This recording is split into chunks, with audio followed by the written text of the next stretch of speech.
चलिए गाइस बात करते हैं वारी एनर्जी लिमिटेड की। अभी एक बड़ी खबर निकल के सामने आ रही है जो तुमको पूरा क्लियर कर देगी कि अब आगे वारी एनर्जी में क्या होने वाला है, किन किन बातों का ध्यान रखना है, इस पूरे अगस्त में कौन कौन सी वो डेट हैं जिनको नज़रअंदाज बिल्कुल नहीं करना। तो समझते हैं कि भाई ओवरऑल क्या क्या अपडेट्स हैं और कौन कौन सी खबरें हैं वारी एनर्जी को लेकर।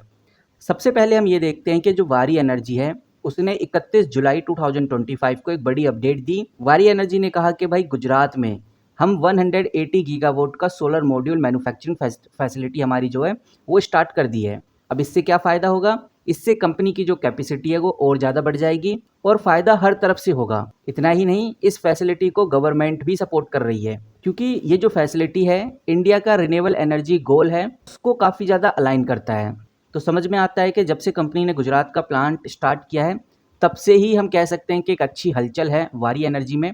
आप अगर देखेंगे तो लगभग 3.5% के आसपास आज भी स्टॉक हमें भागता हुआ नज़र आया है। इतना ही नहीं, जो सोलर सेक्टर है उसमें कंपनी और मजबूत पोजीशन, एक स्ट्रॉन्ग प्लेयर बनती हुई नज़र आ रही है।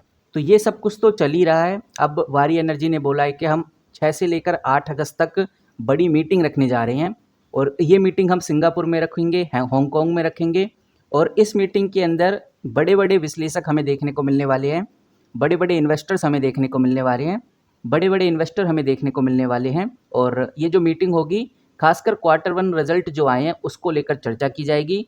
फ्यूचर ग्रोथ का, कंपनी का जो फ्यूचर ग्रोथ प्लान है उसको भी डिस्कस किया जाएगा। अब इससे क्या फ़ायदा होगा? इससे कंपनी का जो स्टॉक है उसके सेंटिमेंट्स पे काफ़ी ज़्यादा असर पड़ेगा, वो भी पॉजिटिव, क्योंकि इस मीटिंग से निकला हुआ रिजल्ट काफ़ी पॉजिटिव रहने वाला है जिससे हमें एक और जंप देखने को मिल सकता है। तो गाइज अभी तक हमने 2 खबरें देखी जो कि काफ़ी पॉजिटिव हैं वारी एनर्जी को लेकर, या हम बोलें कि 2 अपडेट्स थी वो। लेकिन अभी जो बड़ी खबर रह गई है बाकी उसको भी समझ लेते हैं।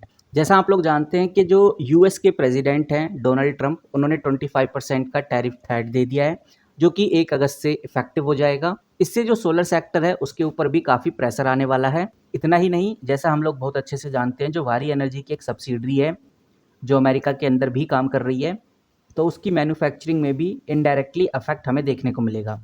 डायरेक्टली तो नहीं लेकिन इनडायरेक्टली इफेक्ट ज़रूर देखने को मिलेगा। बट अमेरिका में भी हालात कुछ ऐसे ही चल रहे हैं जब से ट्रंप ने एक one big beautiful bill pass किया है।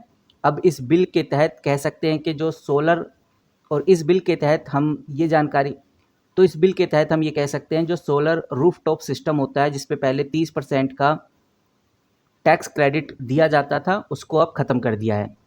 और इस वजह से यूएस मार्केट में जो लोग अपनी छतों पे सोलर लगवा रहे थे वो डिमांड बहुत कम हो गई है, क्योंकि 30% का पहले टैक्स क्रेडिट मिलता था लेकिन अब वो नहीं मिलेगा। तो इसका असर भी वारी एनर्जी के रेवेन्यू और सेल पे हमें आगे ज़रूर देखने को मिलेगा।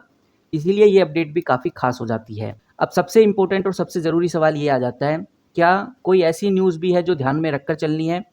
1 अगस्त के अंदर क्या कोई ऐसी बड़ी खबर भी आने वाली है जिसको हमें आगे ध्यान रखकर चलना ही है? और ये खबर है यूएस को लेकर। यूएस में एक नया इन्वेस्टिगेशन शुरू हो गया है। एक ऑर्गेनाइजेशन है जिसको alliance of America solar manufacturing and trade बोलते हैं।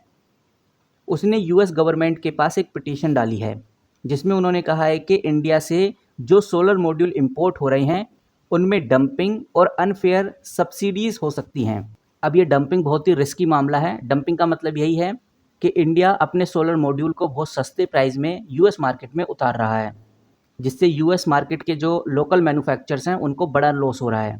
तो अगर यूएस गवर्नमेंट की इस पिटीशन को एक्सेप्ट कर लिया गया तो एक इन्वेस्टिगेशन हमें देखने को मिलेगी करती हैं, तो इंडियन के सोलर एक्सपोर्ट्स के ऊपर और भी ज़्यादा ड्यूटीज़ लग सकती हैं जिसको कहते हैं एंटी डंपिंग ड्यूटी। और अगर एंटी डंपिंग ड्यूटी लग गई तो वारी एनर्जी में हमें और ज़्यादा डाउनफॉल देखने को मिल सकता है, क्योंकि वारी एनर्जी ऐसी कंपनी है जो यूएस से 57% का ऑर्डर बुक करती है और फ्यूचर में भी काफ़ी ऐसे ऑर्डर्स हैं जो यूएस से ही आने वाले हैं। लेकिन अगर एंटी डंपिंग ड्यूटी लगती है तो ये चीज़ नेगेटिव में जा सकती है। इतना ही नहीं, 57% ऑर्डर तो आता ही है कंपनी का यूएस से, बल्कि जो रेवेन्यू है उसका 20% हिस्सा यूएस से ही आता है। तो वारी एनर्जी का जो प्राइस है, जो मॉड्यूल का प्राइस है यूएस मार्केट में, वो काफ़ी नॉन कॉम्पिटिटिव हो सकता है और जो यूएस के बायर्स हैं वो दूसरे सप्लायर्स जैसे वियतनाम, मलेशिया या यूएस मेड मॉड्यूल्स की तरफ शिफ्ट हो सकते हैं। और ये एक बहुत ही नेगेटिव रीज़न है। अगर ऐसा हुआ तो वारी एनर्जी के फ्यूचर ऑर्डर भी कैंसिल हो जाएंगे या वो डिले हो जाएंगे। रेवेन्यू और मार्जिन दोनों पर बड़ा प्रेशर हमें देखने को मिलेगा। इतना ही नहीं गाइज, जो यूएस है, यूएस में तो पहले से ही सोलर इंपोर्ट्स के ऊपर, चाहे वो चाइना से इंपोर्ट हो रहा हो, वियतनाम से हो रहा हो, उनमें पहले से ही हाई ड्यूटी लगा करती थी और इंडिया अभी तक इन ड्यूटीज से ऑलरेडी बचा हुआ था। और अगर ये जो नई इन्वेस्टिगेशन चल रही है, इसके बाद इंडिया भी यूएस लिस्ट में आ गया, तो हम कह सकते हैं कि भाई वारी एनर्जी जैसी इंडियन एक्सपोर्ट कंपनी के लिए बड़ी प्रॉब्लम हो सकती है। तो अब देखते हैं कि भाई इंडिया आता है या नहीं आता इस डंपिंग ड्यूटी केस के अंदर। फिलहाल अभी मामला चल ही रहा है, तो इसकी अपडेट हमें कभी भी देखने को मिल सकती है, इसीलिए ये वाली अपडेट काफ़ी इंपॉर्टेंट हो जाती है और हमें ये चीज़ ध्यान में भी रखकर चलनी चाहिए। तो फिलहाल इस वीडियो में इतना ही। बाकी वारी एनर्जी से रिलेटेड जो भी बड़ी खबर न्यूज़ आएगी तो सबसे पहले आपके साथ शेयर करूंगा। मिलते हैं किसी नई वीडियो के साथ, तब तक के लिए take care and good bye.